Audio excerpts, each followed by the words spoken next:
शनिवार को अंतरिम सरकार की बुलाई गई एडवाइजरी काउंसिल की स्पेशल मीटिंग हुई, जिसमें देश की पूर्व प्रधानमंत्री शेख हसीना की पार्टी अवामी लीग पर बैन लगाने का फैसला लिया गया। बांग्लादेश की अंतरिम सरकार के मुख्य सलाहकार मोहम्मद यूनुस की प्रेस विंग ने एक बयान में कहा कि शनिवार को एडवाइजरी काउंसिल की स्पेशल मीटिंग हुई थी। इस मीटिंग में इंटरनेशनल क्रिमिनल ट्रिब्यूनल एक्ट के संशोधन को भी मंजूरी दी गई।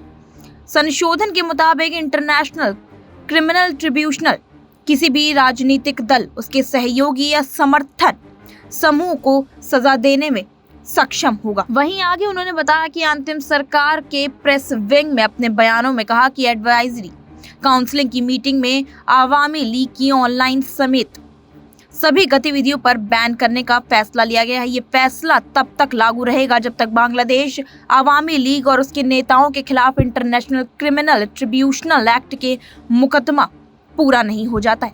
बयान में आगे कहा कि ये फैसला इसलिए लिया गया है ताकि देश की सुरक्षा और संप्रभुता, जुलाई मूवमेंट के नेताओं और कार्यकर्ताओं की सुरक्षा सुनिश्चित की जा सके।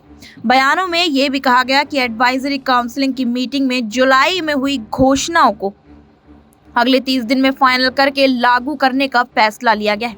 मीटिंग के बाद लीगल एडवाइजरी हाफिज नजरुल ने प्रेस कॉन्फ्रेंस कर इस बयान के बारे में जानकारी दी। उन्होंने कहा कि आवामी लीग की गतिविधियों पर बैन लगाने के संबंध में सर्कुलर अगले वर्किंग डे में जारी किया जाएगा।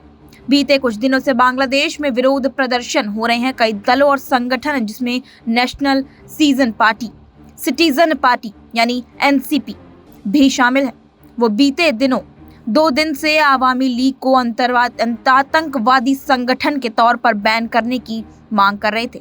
विरोध प्रदर्शन की अपील सबसे पहले एनसीपी के दक्षिण क्षेत्र के मुख्य आयोजक हसनत अब्दुल्ला ने की थी। वो और कई अन्य लोग पिछले गुरुवार रात से मुख्य सलाहकार के घर के सामने आवामी लीग पर प्रतिबंध लगाने की मांग को लेकर विरोध प्रदर्शन कर रहे थे। बाद में स्टूडेंट्स और कई राजनीतिक संगठनों ने इस विरोध प्रदर्शन को अपना समर्थन दिया। इसके बाद शुक्रवार को दोपहर से शाहबाग चौराहे पर धरना शुरू हुआ।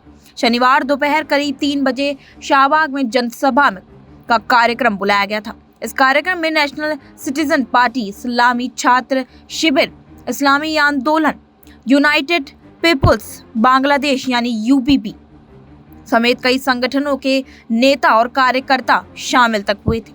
शाहबाग में जमा हुए लोग शनिवार देर रात अंतरिम सरकार के आवामी लीग की गतिविधियों को बैन करने के फैसले पर जश्न मनाते नजर आए।